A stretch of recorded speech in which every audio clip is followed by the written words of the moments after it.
శ్రీ గురుభ్యో నమ. అందరికీ నమస్కారం అండి. సదాశివసమారంభాం వ్యాసశంకరమధ్యమాం అస్మదాచార్యపర్యంతాం వందే గురుపరంపరం. ఇది గురువుల యొక్క ధ్యాన శ్లోకం అండి. మనం ఏం పని చేసినా కూడా ముందు గురువుల్ని తలుచుకోవటం, వాళ్ళకి నమస్కారం చేసుకోవటం అనేది మన యొక్క సనాతన ధర్మంలో ఒక సాంప్రదాయం అన్నమాట. అందువల్ల మన యొక్క గురువుల్ని తలుచుకోవడం అనేది మన యొక్క ముఖ్య కర్తవ్యం. అందువల్ల గురు ప్రార్థన. ఇవాళ ఒక వివాహ వ్యవస్థ గురించి, అంటే ఇప్పుడు మనకి ఇంట్లో ఒక పెళ్ళి అంటే మనకి చాలా సంతోషంగా ఉంటుందండి. అందరికీ ఆ చుట్టుపక్కల ఉన్న వాళ్ళకి కానివ్వండి, బంధువర్గంలో అందరూ కూడా మన ఇంట్లో ఎవరింట్లో అయినా వాళ్ళ దగ్గర బంధుత్వం ఉన్న వాళ్ళ ఇంట్లో పెళ్ళి, అది తెలిసిన వాళ్ళ ఇంట్లో పెళ్ళి, మన ఇంట్లో పెళ్ళి అనగానే మనం అందరూ కూడా చాలా ఒక రకమైనటువంటి ఆనందం, మంచి హుషారుగా ఉంటారన్నమాట.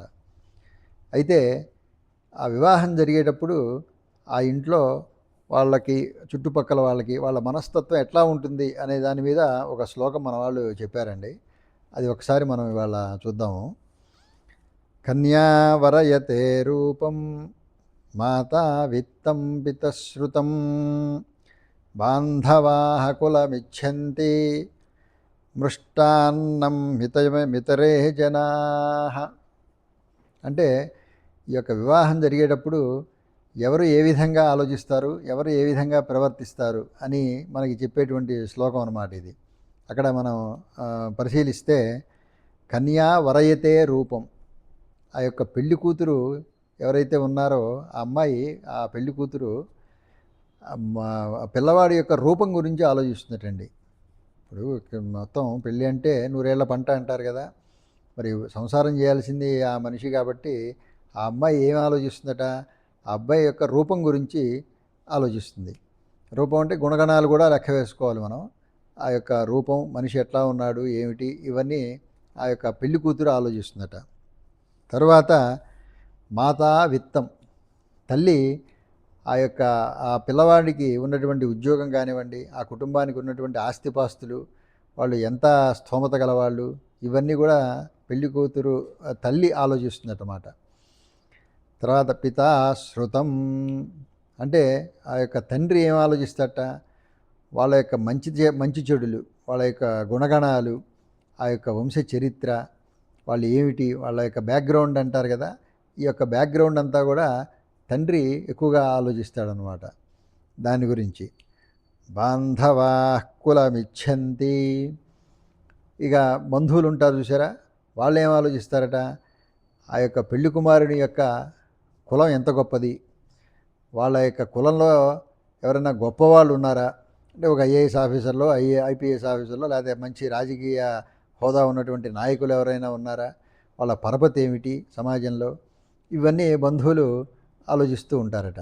ఇక మిగతా వాళ్ళు ఏం చేస్తారట, మృష్టాన్నమితరే జనాః, మిగతా వాళ్ళు ఉన్నారు చూసారా. మనం ఒక పెళ్ళి అనగానే మన స్తోమతనికి తగ్గట్టుగా కొంతమందికి వందల్లో ఉంటారు, వేలల్లో ఉంటారు, ఇంకా పెద్ద పెద్ద వాళ్ళు ఉన్నారనుకోండి లక్షల్లో కూడా వాళ్ళకి వస్తారనమాట. ఆహ్వానించినప్పుడు ఆ యొక్క ఆ పెళ్లి మండపానికి వచ్చి విందుని ఆరగిస్తారనమాట.